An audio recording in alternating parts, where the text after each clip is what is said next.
Welcome back, brothers and sisters, to our Desire of Ages series. So on our last episode, we saw how the brothers of Jesus did not understand the mystery of his mission, and they wanted him to follow their dictation, but they didn't understand the life of Jesus. So now we read from Desire of Ages 88, paragraph 1. Jesus was misunderstood by his brothers because he was not like them. His standard was not their standard. In looking to men, they had turned away from God, and they had not his power in their lives. The forms of religion which they observed could not transform the character.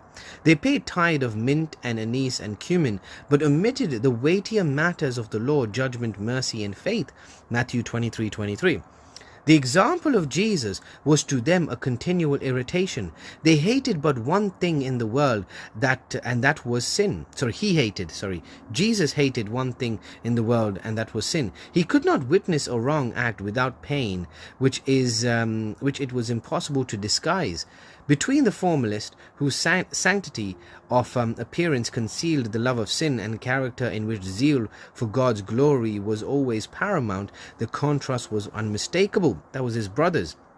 Because the life of Jesus condemned evil, he was opposed both at home and abroad. His unselfishness and integrity were commented on with a sneer. His forbearance and kindness were termed cowardice. Of the bitterness that falls to the lot of humanity, there was no part which Christ did not taste. There were those who tried to cast contempt upon him because of his birth. Even in his childhood, he had to meet their scornful looks and evil whisperings. If he had responded with an impatient word or look, if he had conceded to his brothers by even one wrong act, he would have failed of being a perfect example. Thus he would have failed of carrying out the plan of our redemption. Had he even admitted that there could be an excuse for sin, Satan would have triumphed and the world would have been lost.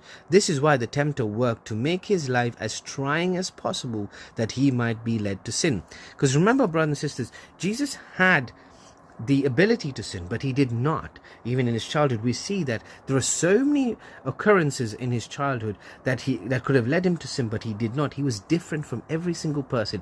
He was different from his own brothers, to the fact that his brothers misunderstood him and had contempt and was angry and was irritated by him. But he loved his brothers and he wanted to save his brothers. So, brothers and sisters, Christ's trials and Christ's temptations was not only in the wilderness with Satan, but it was all through his childhood. Satan was working amongst his family and amongst his peers, even